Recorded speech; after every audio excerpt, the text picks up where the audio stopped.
기도드립니다. 아멘. 할렐루야. 좌우로 인사하겠습니다. 사랑합니다. 축복합니다. 처음보다 많이 좋아졌어요. 우리가 다음 레벨로 나아가기 위해서는 우리의 관점과 우리의 해석의 패러다임을 바꿔야 된다라고 말씀을 드렸습니다. 이렇게 하면 기억을 못 하실까 봐 저번 주에 2주 전에 제가 한 걸그룹의 노래를 소개해 드렸습니다. 넥스 레벨이었는데 I'm on the next level. 절대적 룰을 지켜 내 손을 놓지 마라. 결속은 나의 무기. 광야로 걸어가. 알아 내 홈그라운드. 위협에 맞서서 check it out, check it out, check it out. 여러분 성경은 잘 안 외워지는데 이상하게 이런 거는 금방 살짝 들었는데도 금방 외워지는 것 같아요. 그래서 우리가 광야의 시절을 살아가지만 그곳이 우리의 홈그라운드다. 이곳을 살아갈 때마다 우리의 강력한 무기는 무엇이냐? 바로 하나님과 나와의 결속이다. 결코 풀리지 않는, 세상이 풀 수 없는 강력한 결속을 가지고 살아야 된다.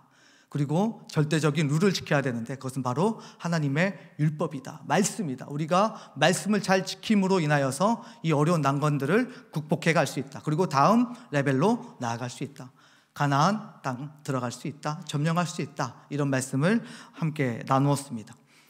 이렇게 하나님의 관점에서 보았을 때 가나안 땅에 들어가고 또 전쟁하는 것은 우리가 생각하는 것과는 달랐습니다. 이스라엘 민족들이 생각하고 있던 것과도 달랐습니다. 우리가 하나님의 관점에서 이 가나안 땅을 바라보게 되니까 이 가나안 땅의 전쟁이 다르게 보였는데 그래서 제가 3가지를 말씀을 드렸어요. 피를 흘려서 싸워서 쟁취해야 될 땅이 아니라 어떤 땅이었어요? 어떤 전쟁이었어요? 순종의 전쟁이었어요. 하나님께서 이미 주셨다라고 말씀하셨어요. 그렇기 때문에 우리는 그것을 믿음으로 순종함으로 가나안 땅을 수납해 가는 겁니다. 전쟁으로 칼부림 일으켜서 쟁취해 가는 그런 땅이 아니었습니다. 여러분의 삶 속에서도 하나님께서 이미 주신 것들이 많이 있어요. 그런 것들을 우리가 순종함으로 가지고 마음에 수납해 가야 합니다. 2번째로 어떤 전쟁이었습니까? 관계의 전쟁이었어요. 어떻게 기억을 하고 계십니다? 그렇습니다. 모세와 함께 했던 그 하나님께서 시즌 1막을 홍해 바다를 가르시고 그 다음 광야에서 함께 하심으로 스토리를 아름답게 만들어 주셨어요. 그리고 이제는 여호수아에게 제 시즌 2막을 준비시키십니다. 그것은 바로 가나안 땅에서의 전쟁이죠. 모세는 굉장히 많은 스토리들을 하나님과 만들어 갔습니다. 이제 여호수아 차례입니다. 그리고 여러분의 차례입니다. 하나님 나라에 갔어요. 갔는데 하나님과 함께 앉아서 도란도란 이야기를 나눠야 되는데 아무런 추억이 없다라고 한다면 얼마나 그 자리가 썰렁하겠습니까? 제가 여러분을 만나게 될 때 저와 여러분들 사이에서 추억을 만들어가는 과정 속에 있다 보니까 생각보다 할 말이 그렇게 많이 없어요. 그러다 보니까 뭔가 뻘쭘하기도 하고 또 제 이야기를 많이 할 때가 있습니다. 그러나 시간이 지나서 우리의 추억이 쌓여져 가면 우리의 관계 역시도 아름다운 스토리가 되어져 가고 또 하나님과 여러분의 관계를 통하여서 그 스토리를 통하여서 많은 사람들에게 복음의 문이 열리게 될 거라고 저는 믿습니다. 그래서 첫 번째는 순종의 전쟁, 2번째는 관계의 전쟁, 3번째는 뭐였어요? 동행의 전쟁. 하나님과 함께 동행하는 것이 이 가나안 땅을 점령하는 유일한 방법이다. 이게 하나님의 뜻이라면 하나님과 동행하는 것만큼 좋은 무기는 없다라고 말씀을 드렸습니다. 갑자기 이제 집사님께서 이야기를 하셨어요. 순간동 앞에 글자만 따가지고 순관동 잘 들었습니다. 근데 제가 딱 듣고 무슨 생각했냐면 중국집 이름인가? 밥 먹자고 하시는 건가? 이렇게 오해를 했는데 앞 글자만 따서 이야기를 하시는 모습을 보면서 오늘 말씀을 또 준비를 하게 되었습니다. 여러분 그 여호수아 책을 볼 때 많은 사람들이 물어볼 수 있어요. 여호수아 책은 어떤 책입니까? 저에게 좀 설명해 주시겠습니까? 라고 물으면 여러분 어떻게 대답하실 것 같으세요? 저는 딱 그 질문을 들으면 여호수아서는요 여리고성을 무너뜨리고 13바퀴 돌고 이기고 아이성 들어가고 뭔가 장황하게 이렇게 늘어놓기를 좋아했던 것 같아요. 그런데 그러다 보니까 핵심을 자꾸 놓쳐버려요. 정말 본질이 무엇인지 이렇게 희미하게 되어지죠. 진리는 단순하고 정확합니다. 그래서 여호수아서 말씀을 다른 사람들이 물어보면 여러분 이렇게 대답하시면 됩니다. 여호수아서는 건, 치, 나, 섬입니다. 아까 우간동 때문에 저도 이렇게 압축을 해봤는데 건, 치, 나, 섬. 제가 한번 물어보겠습니다. 그럼 여러분 한번 대답해 보세요. 여호수아서는 어떤 책입니까? 그러면 궁금할 거예요. 건치 나섬이 사자성어도 아니고 도대체 무엇일까? 자, 건자는 따서 하겠습니다. 건너라. 네, 그럼 어디를 건너야 될까요? 그래요. 어디를 건너야 될까요? 이 이스라엘 민족이 그 요단강을 건너 들어가야 돼요. 가나안 땅에 들어가면 요단강을 건너야 되거든요. 그래서 건너라. 그 다음에 치는 뭘까요? 취업하라. 할렐루야. 하나님께서 취업의 문을 열어주시기를 기도하겠습니다. 치 뭘까요? 그렇죠. 그 땅을 뭐 해라? 취해라. 무엇으로? 순종으로 취해라 이 말이죠. 건치. 그 다음에 나는 뭘까요? 점령했어요. 그러면 그걸 가지고 어떻게 해야 돼요? 나눠야죠. 그 안에 있는 이제 부족들 함께 나눠 가져야 됩니다. 하나님께서 이렇게 나누게 하신 다음에 그 다음에 하신 작업이 있어요. 이때를 위함이었는데 건치, 나, 섬은 뭘까요? 그렇죠. 근데 그냥 섬겨라가 아니라 하나님만 섬겨라. 그래서 누가 여호수아서를 물어보면 건치, 나, 섬입니다 라고 대답을 해주면 깔끔하게 정리가 될 것입니다. 근데 이게 중요한 동사 4가지 가지고 나눠져 있기 때문에 충분히 근거가 있고요. 지금 이제 우리가 여호수아서 2장을 보고 있는데 아직 요단강을 건너기 전입니다. 그러니까 건너기 전에 다음 스텝으로 나아가기 전에 하나님은 또 어떤 작업들을 하고 계시는지 또 우리에게 어떻게 반응하기를 원하고 계시는지를 보면서 우리가 하나님의 가나안 땅에 들어갈 수 있도록 우리가 준비되는 시간이 필요하다고 판단이 들어서 오늘 투라는 제목을 가지고 나왔습니다. 자, 첫 번째는 죄를 청산해야 됩니다. 죄를 청산해야 됩니다. 여호수아서 2장 1절을 함께 읽겠습니다. 눈의 아들 시작. 정탐꾼으로 보내며 이르되. 여호수아가 시딤에서 정탐꾼을 보냈다라고 기록하고 있습니다. 별거 아니네 하고 넘어갔는데 2장 1절에서 이게 나온 거거든요. 근데 3장 1절을 보니까 또 등장하고 있어요. 요단강을 건너기 전에 시딤에서 떠나. 굉장히 중요한 말씀인데 이제 여호수아서 2장에 들어가서 정말 하나님이 하실 일들 또 하실 말씀들이 굉장히 많은데 1절부터 자꾸 이야기하시는 게 시딤을 떠나라 라고 이야기를 하고 계시는 것입니다. 그래서 도대체 시딤은 무엇을 의미할까? 도대체 어떤 사건이 있었을까? 생각해 보면서 찾아보았습니다. 그러자 민수기 25장 1절에서 그 답을 찾을 수 있었는데요. 25장 1절 함께 읽겠습니다. 시작. 시딤에 머물러 있더니 백성이 모압 여자들과 음행하기를 시작하니라. 이스라엘 광야 시절에 하나님께서는 구름 기둥과 불 기둥으로 인도해 주셨어요. 만나와 메추라기로 그들을 먹이셨습니다. 절대적으로 하나님의 은총 가운데 걸어갔던 광야의 시절이었습니다. 그런데 그 인도함 속에서도 이스라엘의 악행은 멈추지 않았습니다. 특히 그들은 시딤에서 잠시 머물렀었는데 잠시 머무르는 그 순간에도 믿음으로 살아내지 못하고 모압 여자들과 음행을 저지르고 말았습니다. 그뿐만 아니라 바알에게 절을 하고 그 앞에서 먹고 마시는 추태를 보이고 말았던 것입니다. 이 때문에 이스라엘에 전염병이 돌아서 24,000명이 그 자리에서 엎드려지게 되었습니다. 이 사건이 얼마나 이스라엘 역사 가운데 충격이었는지 시편 기자도 또 호세아 선지자도 이 내용을 인용하면서 교훈을 하고 있는데요. 제가 읽어드리겠습니다. 시편 106편 28 또 29절입니다. 저희가 또 바알보올과 연합하여 죽은 자에게 제사한 음식을 먹어서 그 행위로 주를 경록해 함을 인하여 재앙이 그 중에 유행하였도다. 재앙이 유행하게 만드는 이 엄청난 사건이었다는 것을 알려주고 있어요. 또한 호세아 선지자는 이렇게 말합니다. 저희가 바알보올에 가서 부끄러운 우상에게 몸을 드림으로 저희의 사랑하는 우상같이 가증하여 졌도다. 그러니까 그 다음에 있었던 사람들도 얼마나 이 사건을 크게 생각하고 있는지를 우리가 쉽게 알 수가 있습니다. 그럼 우리가 다시 돌아가서 하나님은 왜 예전에 실패했던 그 과거를 요단강을 건너기 전 가장 결정적인 이 순간에, 이 타이밍에 이스라엘에게 다시 한번 상기시키고 있습니까? 과거의 죄 사실을 확실하게 끊어버리라 라고 하는 하나님의 마음입니다. 역사적으로 부끄러웠던 그 과거, 수치스러웠던 그 역사를 좀 떠나서 다시는 반복하지 말라는 하나님의 마음입니다. 가장 행위로 하나님을 더 이상 경록케 하지 말라는 하나님의 애타는 마음입니다. 그래서 신약에서도 예수님께서 죄를 짓고 병에 걸린 사람을 치유해 주신 다음에 뭐라고 이야기합니까? 다시는 죄를 짓지 말라 하시고. 우리에게 시딤은 어디입니까? 우리가 하나님을 떠났던 그곳, 우리가 하나님의 마음에 상처를 남겨드렸던 그 지점, 우리가 하나님의 말씀을 의도적으로 무시하고 거부했던 그 지점, 우리가 하나님의 음성이 끊임없이 들림에도 불구하고 애써 거부하며 멈춰섰던 그 자리, 아직도 우리의 거룩한 인생길을 회방하고 있다는 것을 알면서도 묵인해주고 적당하게 타협하고 있는 그 영역은 도대체 어디입니까?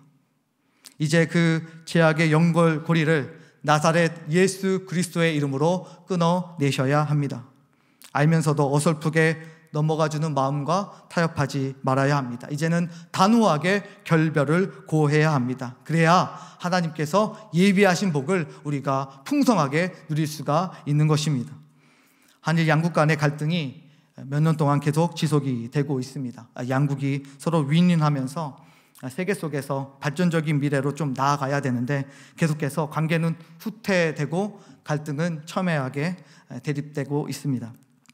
왜냐하면 과거가 깔끔하게 청산이 되지 않았기 때문입니다. 한 나라의 죄악된 행실, 그 과거가 나라의 번영과 성장의 발목을 잡고 있습니다. 나라와 나라뿐만이 아니죠. 사람과 사람과의 관계도 마찬가지입니다. 친구 간의 관계 속에서도 뭔가 잘못을 했다면 그 잘못에 대해서 깔끔하게 정리하고 미안하다고 사과하고 나야 그 다음에 아름다운 관계로 나아갈 수가 있는 것이죠. 남녀 간의 관계도 마찬가지입니다. 여러분, 한 가지 힌트를 드리면, 여러분 형제를 만나게 되어질 때 그 형제가 자매에게 자존심을 부리지 않고 미안하다 사과할 수 있는 넉넉한 마음을 가진, 깔끔한 성향을 가진 그런 형제를 만나야 합니다. 반대로 여성들도 마찬가지예요.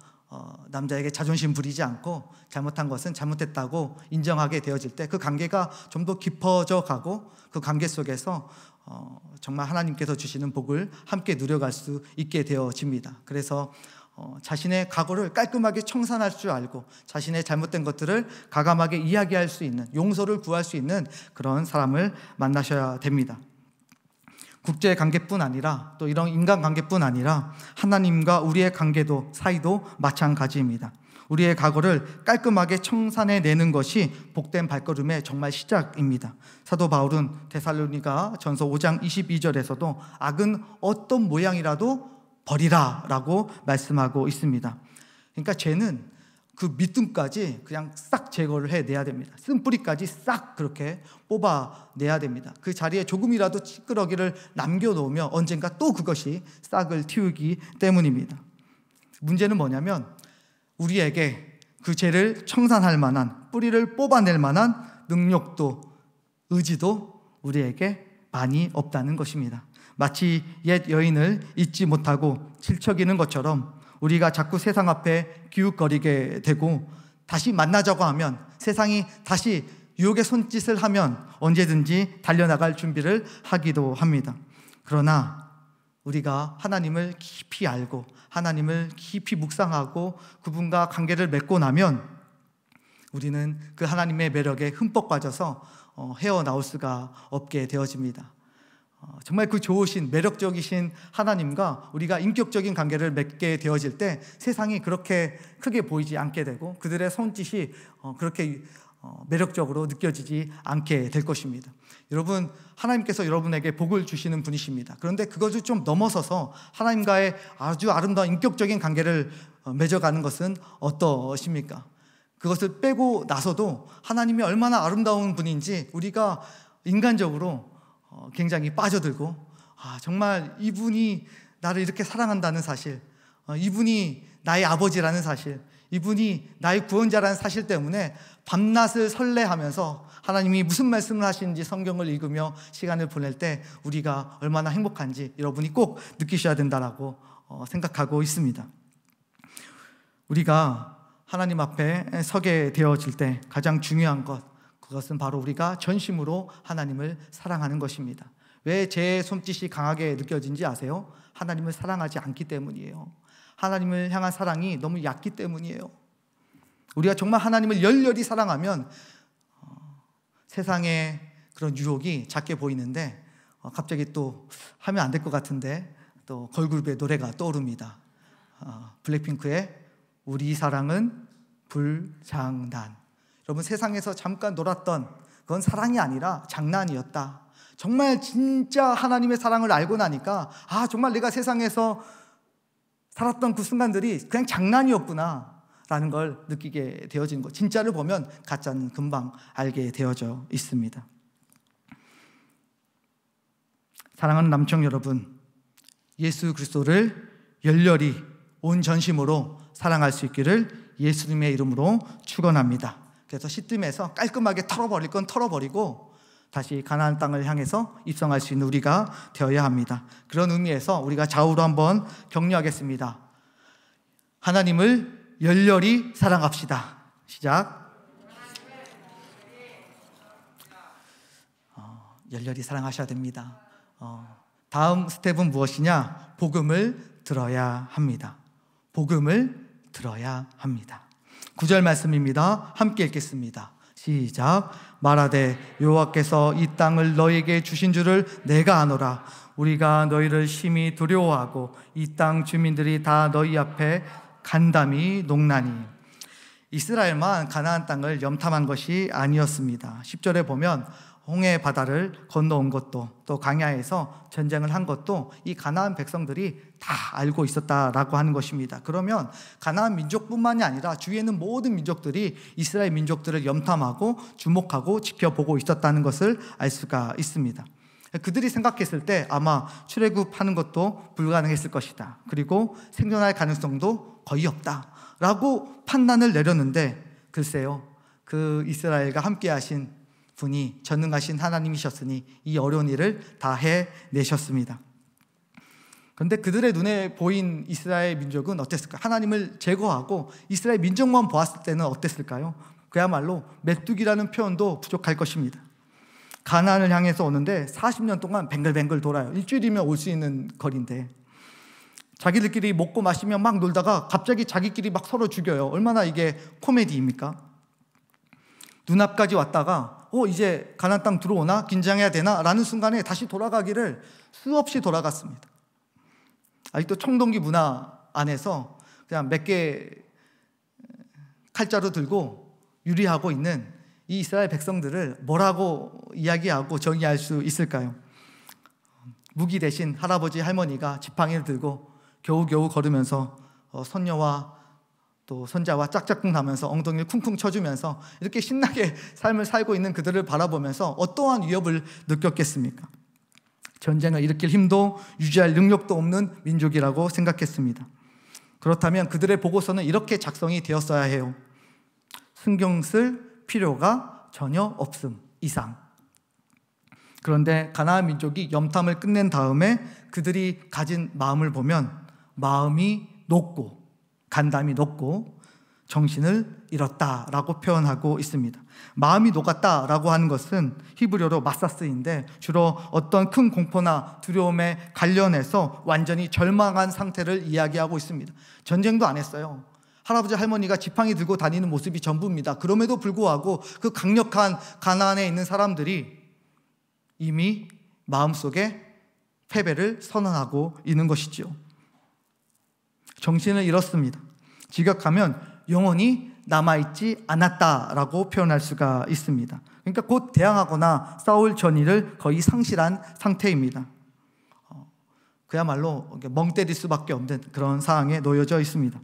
그렇다면 그들이 보았고 그들이 들었던 것이 무엇이기에 이들을 이토록 낙담하게 하고 무너지게 만들었습니까? 바로 하나님이 광야 속에서 하신 일, 즉 복음입니다. 이처럼 복음은 대적들을 무너뜨리고 낙담시키고 굴복시켜 버린 압도적인 힘이 있습니다. 그러나 반대로 복음을 믿는 자들에게는 능력과 힘이 되어집니다. 24절 말씀 함께 읽겠습니다. 또 여호수아에게 시작. 또 여호수아에게 이르되 진실로 여호와께서 그 온 땅을 우리 손에 주셨으므로. 여러분 어디에 동그라미 치셔야 됩니까? 주셨으므로. 이제까지 이스라엘 백성들이 한 번도 고백하지 못했던 고백이에요. 하나님께서 하셨던 말씀이고요. 그나마 여호수아가 대답했던 이야기지 정말 백성들이 고백할 수 있었던 내용이 아니었습니다. 저는 여기서 몸에 전율이 쫙 흐르기 시작했습니다. 여러분 1세대는 왜 그토록 힘들었던 걸까요? 여호와께서 그 온 땅을 우리에게 주셨습니다 라는 고백을 못해서 40년 동안 광야에서 씨름하며 살았던 거 아닙니까? 그런데 믿음의 2세대, 출애굽 2세대는 너무 당연스럽게 가나안 땅을 자신의 땅이라고, 하나님이 주셨다라고 확신하면서 나아가고 있습니다. 어떻게 이 세대는 이 놀라운 믿음과 견고한 확신을 가지게 되었는가 갑자기 궁금해지기 시작했습니다. 여러분 성경에서 답을 주고 있지는 않아요. 그래서 우리가 유추를 해볼 수 있는데 저는 이렇게 한번 유추를 해보았습니다. 믿음의 1세대들이 가데스 바네아에서 실패를 경험하게 되었습니다. 그러면서 계속 뱅글뱅글 돌 때 우리가 자녀들이라면 안 물어보겠습니까? 아빠 엄마 우리는 왜 가나안 땅에 들어가야 된다고 하면서 문까지 갔다가 다시 돌아가는 거예요? 그것도 몇 년 동안 청소년기를 지나서 청년기를 지나서 작년의 시간이 되었는데도 불구하고 계속해서 돌고 있는 자신들을 보면서 왜 우리는 자꾸 여기에서 멈춰져 있는 것입니까? 라고 물어봤을 때 가슴을 치면서 부모는 이렇게 대답했을 것입니다. 우리가 그때 믿음으로 하나님께서 주셨다라고 고백하지 못했다. 그러니 너희들만큼은 믿음으로 고백해라. 이 땅을 하나님이 주셨다라고 선포하며 나아가라. 이것이 내가 가르칠 수 있는 유일한 것이다. 아마 피를 토하며 열변을 토했을 것입니다. 그 긴 세월 동안 믿음의 2세대는 1세대로부터 지겹도록 여러분처럼 귀에 딱지가 맺도록 복음을 들었습니다. 그랬는데 그 결과 1세대들은 갖지 못했던 그 퀄리티 있는 믿음이 2세대의 마음속에 생성이 되고 착상이 되었다라고 하는 것입니다. 가나안 땅에 들어가는 것에 대해서 1도 고민하지 않고 두려워하지 않고 확신과 담대함으로 무장한 2세대를 볼 수가 있습니다. 여러분 우리도 그 똑같은 복음 계속 들어야 하지 않겠습니까? 이것을 복음의 이중성이라고 양면성이라고 이야기할 수 있는데 하나님을 알지 못하는 자들에게 있어서는 이 복음이 낙담하게 되어지고 간담이 서늘해지고 마음이 녹고 정신이 잃어버리게 만드는 것이라면 믿는 사람들에게는 확신과 담대함을 주는 능력이 복음에게 있습니다. 이것이 복음의 능력인 것이지요. 우리가 너무 외부적으로만 적용하지 말고 우리 내부적으로 한번 적용을 해본다면 신자의 마음에는 두 가지 마음이 공존하고 있습니다. 하나는 죄가 지배하는 세상, 하나는 은혜가 지배하는 세상. 이것을 존 오웬 목사님께서 이렇게 이야기하셨어요. 죄와 은혜의 지배. 신자의 마음에 때로는 죄로 가득해서 지배되기도 하고 때로는 마음에 은혜가 풍성해서 은혜의 지배되기도 합니다. 근데 어떤 것에 지배받느냐에 따라서 거룩한 삶이 되기도 하고 때로는 엄청나게 오염된 죄의 결과를 만들어내기도 한다는 것입니다. 그래서 예수 믿으면서도 죄 지을 수 있냐? 충분히 지을 수 있죠. 그래서 교회 밖에 있는 사람들과 윤리성을 비교했을 때 그렇게 탁월하지 않을 수도 있습니다. 왜? 우리 마음속에 죄로 가득해 있고 죄가 지배하고 있다면 전혀 세상 사람들과 변별력을 갖기가 어렵기 때문입니다. 그런데 이 마음에 복음이 계속 투여된다면 어떨 것 같습니까? 계속해서 우리가 하나님의 말씀을 듣고 마음에 새긴다면 어떻게 될 것 같습니까? 죄는 날마다 죽고 은혜의 세력은 날마다 커져 갈 것입니다. 사랑하는 남청 여러분, 복음을 들으십시오. 듣고 또 들으십시오. 우리 안에 죄는 낙담하여 녹아지고 그 힘을 잃게 될 것입니다. 그러나 반대로 하나님이 주신 은혜는 그 세력을 확장해서 그야말로 거룩하고 생명력 있는 삶으로 우리를 변화시키고 바꾸어 갈 것입니다. 2022년도 새가족 훈련, 1:1 양육, 제자 훈련, 예배, 여러분 복음을 들을 수 있는 기회는 활짝 열려져 있고 여러분들에게 기회가 많이 주어져 있습니다. 특히 2월 20일 또 2월 27일 청년교구에서 수련회를 준비하고 있습니다. 하나님이 우리에게 역사하기를 기대하며 기도하고 있습니다. 이번 기회에 죄는 확실하게 죽이고 은혜는 확실하게 살아 숨쉬게 만드는 그런 기회의 시간이 될 수 있기를 예수님의 이름으로 축복합니다. 우리만 들어서는 안 돼요. 계속해서 주위에 있는 사랑하는 가족들, 또 지인들, 친구들 모두 모아서 정말 말씀 속에 살아 역사하신 하나님을 발견할 수 있었으면 좋겠고, 또 우리가 기도하고 기대하는 만큼 하나님께서 우리 가운데 강렬하게 역사하셔서 우리의 마음에 하나님 향한 적대적인 마음들이 사라져가고 죄에 대한 저항성은 날로 커져서 은혜가 압도하는 우리 남청을 만들어갈 수 있을 거라고, 그리고 그 가정을 하나님께서 복 주실 거라고 믿습니다. 우리가 그래서 적극적으로 초대하고 또 그들과 함께 복음을 들어야 할 것입니다. 그런 의미에서 좌우로 또 격려하겠습니다. 복음을 들읍시다. 시작. 여러분, 다음 스텝을 위해서 하나님이 하시는 일들이 있었죠. 첫 번째로 죄를 청산하는 것, 그리고 두 번째로는 복음을 듣는 것이었습니다. 그렇다면 세 번째, 마지막으로 무엇을 해야 됩니까? 하나님께 베팅을 해야 합니다. 오늘 라합은 선택의 기로에 놓이게 되었습니다. 그녀는 이스라엘 정탐꾼을 숨겨주게 되었죠. 그들을 보호해주면 이스라엘과 손을 잡게 되어지는 것이고, 고발하면 가나안을 선택하게 되어지는 것이었습니다. 여러분, 이스라엘 어설픈 정탐꾼을 보면 수준이 딱 나오지 않습니까? 원래 수색하는 사람들은 걸리면 안 돼요.